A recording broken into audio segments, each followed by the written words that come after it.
This is Harry Judd for Boxing Social in association with Betfred. I'm delighted to be joined by former national ABA champion, England Talent Pathway coach, Idris Elba's fighter school star. Have I missed anything else, Rachel Bauer?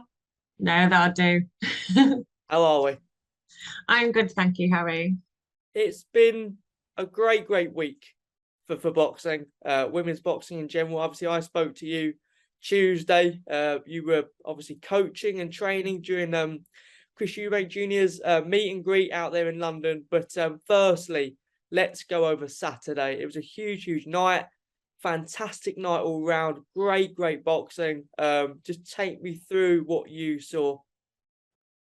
Absolutely love Saturday for a number of reasons. Of course, it is a historic first all-female bill. But I love to see packed out arena, male and female fans, everyone out in force, and we just saw some good boxing. Doesn't matter that they were female. It's not women's boxing, it's boxing, and it was brilliant. Loved it. Obviously, since you've been in the sport, because obviously I know you well from obviously coaching all the young girls, young girls and boys, sorry, up and coming through. How much, or what will this mean, or what are you hoping that Saturday will do for sport?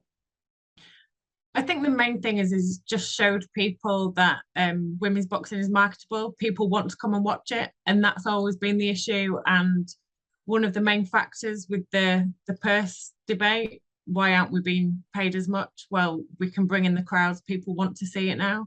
I don't think there will be a need to do this kind of event again. I think it's proved that we can sell tickets, and that the fans, male and female, want to see these fights.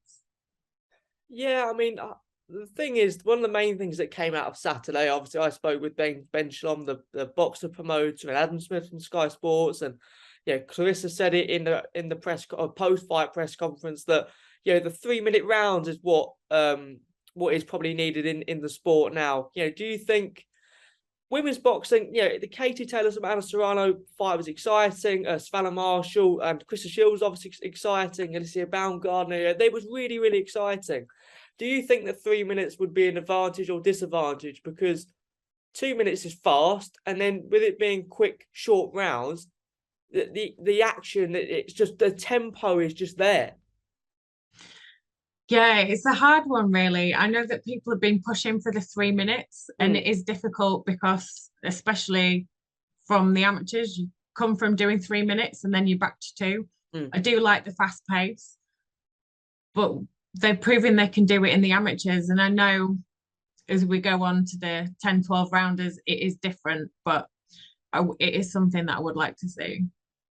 Yeah, I think that's probably the way it's going to go. I think with the event now, with there being such good reaction to Saturday night and it being such a big event, do you think now that we need to keep the momentum going?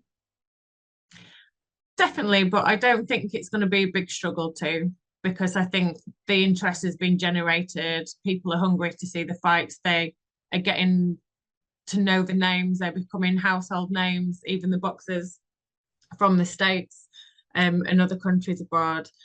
I think this has been a really good springboard, so definitely just need to keep pushing forward, especially now. Let's talk a little bit about you. Former national champion, etc. Just talk to me a little bit about when you started in the sport and how much the sport has grown since you were boxing yourself. Well, I was quite late coming to boxing. I was 23 when I started. And then obviously later on as a coach, I've been in gyms where 19, 20-year-olds would turn up and the coaches would turn them away, telling them they've come to the sport too late. So it's something I'm really passionate about now. If you're under 40, I'm going to let you train to be an amateur boxer. And if you're good enough, we're going to put the work in no matter how old you are. So yes, 23. Not many people to box back then. We're talking 2006, 2007. I fell in love with it. I enjoyed it. I was good at it. And to be honest, that's part of the reason why. I also enjoyed challenging stereotypes and really just challenging people's expectations. And I enjoyed that. And I think it's a good job because back then you weren't always welcome in gyms as a female, or they would allow you to be there. And I really did enjoy turning heads and showing them that we could be skillful and that we could actually get stuck in as well and be good boxers. I boxed until about 2011, and basically had a couple of stabs at the national championships. I think I got silver twice, decided that was it, turned to coaching, but moved jobs and ended up next to Fitzroy Lodge in London. So turned up one day after work asking if I could train for fitness. I think I'd got about 45 minutes into the session and they got me on the scales asking me when I wanted to box again. I agreed to, but said that I wouldn't be dieting again because that's the bit that I hated. Yeah. They did manage to change my mind, and I did get down to bantamweight again, which wasn't too hard, but I do like my food. So there was a bit of resistance. And I did 2 seasons before I did retire, because I was getting on a little bit, and that's where I had all my success. I'm so glad that I came back 2 seasons. Haringey, I did the ABAs and finally won it. I was, poster girl for persistence because I'd been trying a long time, and I managed to box for England twice as well. Yeah, I mean, let's go back as well to an event that we both went to, and Natasha Jonas was there as well, speaking eloquently to all the young girls. The Women in Boxing Conference in Loughborough, the first one. For many people that don't know, or for the people that don't know about that event, just take me through some of the things that were spoken about, some of the things that you learned. The next one is relatively soon, I believe, but take me back to what you learned from the first Women in Boxing Conference. So just to let everyone know about this, it's an event run by England Boxing. All women involved, so it may be boxers, coaches, officials. We even had doctors there. It's just bringing everyone together. Men are welcome as well. It's just addressing issues that we face, looking at opportunities and how we can help each other. Really enjoyed the day in Loughborough. It was brilliant for networking as well. We met lots of different people that we can then arrange sparring sessions or matching with, or helping other people develop as coaches or boxers. There were talks from inspirational people that, like Tasha. We had a doctor giving input on health issues related to female athletes. Talks from talent coaches, from coaches that had been selected for the female coach development program. So really great day, all round inputs, everything you can think of to do with boxing. And we're looking forward to the next one, which is the 2nd of December, I think. It's a Friday before the Winter Women's Box Cup up in Leigh, which should be really good. Yeah, I mean, as a male, listening in as well, it was interesting because, me as a man doesn't really understand a lot of the challenges which you guys, women's boxing facing and stuff. So can you go through some of the challenges that were spoken about? It depends which angle you're coming from, if it's as a boxer or as a coach. Coaching wise, and this is why I said the event's open to men as well, I think it is quite important for male coaches to understand these issues, because the majority of coaches of female boxers are still men. And it might be things such as periods and how it affects weights, things like REDS, the female athlete triad, how that can affect reproductive health and things like that, and performance, things like strength, lots of different things. And then you will get people who say, well, why don't we have an event for men, or why do you need it? And the simple truth is, at the moment, is we're just trying to level out the playing field.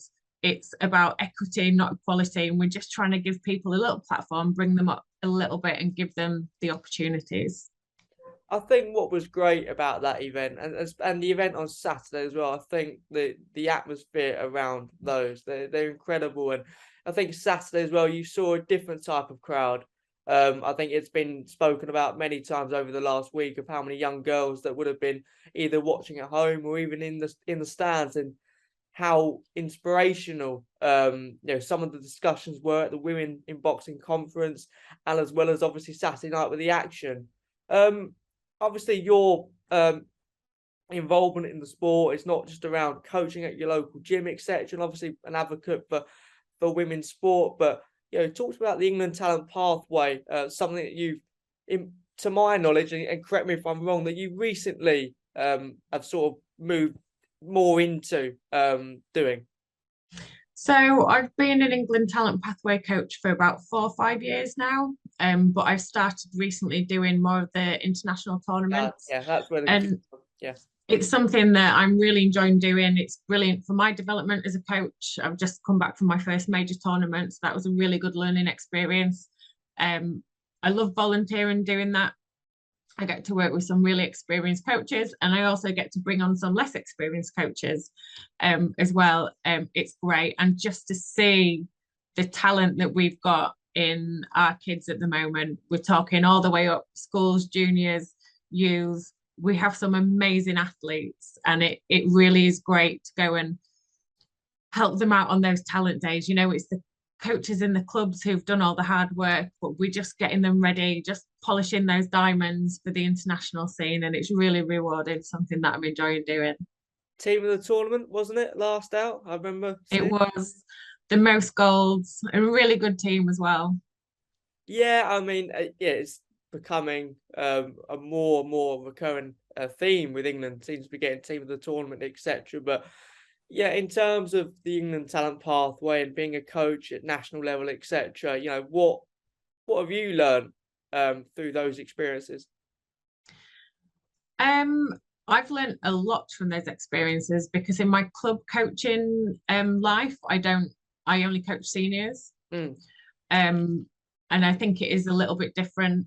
All the boxes are different, and you have to tailor how you coach, and a bit more of the holistic support, especially when you're away with people, especially the younger ones, some of them not being away from home before, some of them not being on an aeroplane before. So you do have to look wider, a little bit holistically.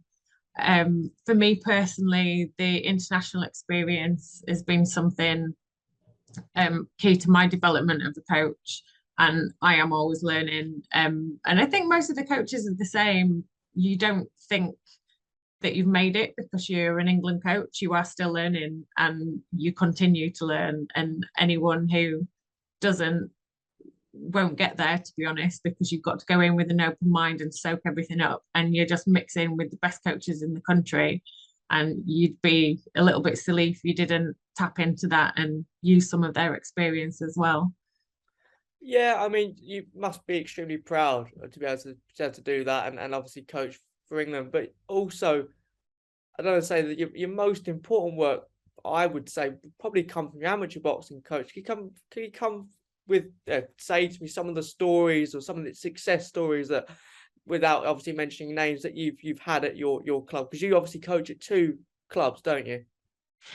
Yes, I look after Rathbone and Hawley ABC. We're currently looking for a lead coach at Hawley ABC, as Rathbone is a club that I do most of my coaching at. Very, very new clubs. Hawley has only been open just over a year, and Rathbone opened just before the pandemic. So in our early stages, we hadn't even got any boxes ready for competition before we started with the lockdown. Got some brilliant boxers in the club, and it's really nice that the majority of them started with us from scratch. But it does mean that we've got a novice squad, but we've had some good success. Got some really, really good senior boxers. One in the development finals next week. We had a World Police and Fire Games gold medalist this year, and considering we've only had one competitive season, really, really proud of them. But also proud of the outreach work that we've been doing through boxing, which more or less started because I got bored during lockdown. I'm not very good at sitting still. Oh. So, and not commuting to work and working from home, had a bit more free time, suddenly got about an hour and a half, 2 hours a day time back where I would be commuting. So even though we were doing all the training on Zoom, I didn't have to get to the gym, I didn't have to get to work. So looked into funding projects and doing lots of outreach work. I know it's not everyone's cup of tea and it is quite difficult to balance with a competitive club, but we won 2 awards last year for the work. We've got some really good programs running with non-profits like Boxwise and In Your Corner. Something that I'm really hoping that we can continue doing because we are making a difference in our local community. Just explain Boxwise London to people as well, because that's obviously, yeah, it's becoming even bigger. That Yeah, so Boxwise London is a non-profit funded by the Nick Morn Foundation, and they work with England boxing registered clubs or clubs registered with a national governing body to provide 10-week courses. And the courses are 10 weeks of non-contact boxing, but the participants are given all the kit, they're fed after every session. And the one thing that sets them apart from other schemes is this is all about what happens afterwards. So where do we leave these kids? Are they in a better place than when they started? So we look to fund things like education courses, we'll pay for people to resit exams.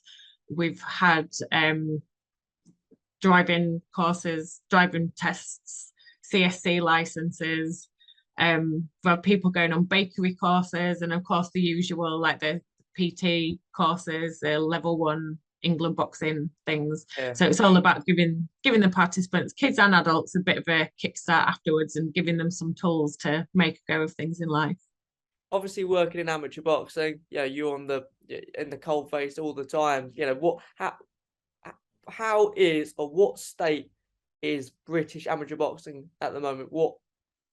How good or how bad? Yeah, what's the current situation for people that don't know? Is it thriving? I hope it's thriving. It is thriving, and we were a little bit worried. A lot of clubs lost a lot of participants during lockdown. Even at mine, who we kept going online, but it's not for everyone. We more or less started afresh again. I think we only had about 20% of the original boxers when we came back.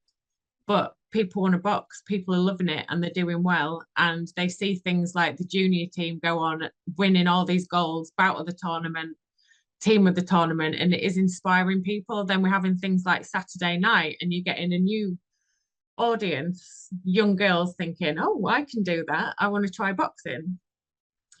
It's in a great place. How much will again, this is conversations I've had with other people, but I want obviously your interpretation on this as well. How much will the cost of living affect boxing clubs? Will there be some that may struggle? Yes, and there was throughout COVID as well. There's been a few casualties. The only saving grace is there is funding out there. And we've got a network of club support officers at England Boxing that will help the clubs. So all I can say, if anyone is struggling, get in touch with your club support officer for your region. There is funding. There's funding through Sport England and England Boxing as well. And it's there to help. We don't want to see any more clubs go under. Again, I will move this back to you. Just tell me about the BBC Idris Elba's Fight School. You know, tell me a little bit about that. What was it like filming? People that haven't seen it, what is it all about, and how was it to work with Idris Elba as well? It was very interesting, not just to work with Idris, but to work in TV. Yeah. We did a lot of filming, and unfortunately, not all of it made the final cut because they want the audience, they want the drama, they don't necessarily want the coaching and the rules and all the little bits about boxing that I was trying to get in there. But the concept was Idris picked 8 young people from across the UK. They all moved into a house in Camden, and they were the original former members of Hawley ABC. So we were tasked as coaches to train them up. We had 5 months to turn them into amateur boxers, and if they made it, because I was quite specific with this, They might not all make it. There'll be injuries. Some of them won't be good enough. If they made it, they'd get to box in a grand finale at the York Hall. Changed slightly due to COVID, Omicron, and it was pushed back to March. So from, I think it was about a week before Christmas, all the boxers went back home. We had boxers from Scotland, Wales, some were London based. We set them up with their local clubs where they continued to train. And then in March, they boxed against the army. We had 3 boxers out of the 8 that were ready and able to compete. I'm not going to spoil, if anyone hasn't watched it, I'm not going to spoil anything. But it's worth sticking with the episodes. Watch it, see the ups and downs, watch what Idris does with them. There's some characters. It was a learning experience for the coaches as well.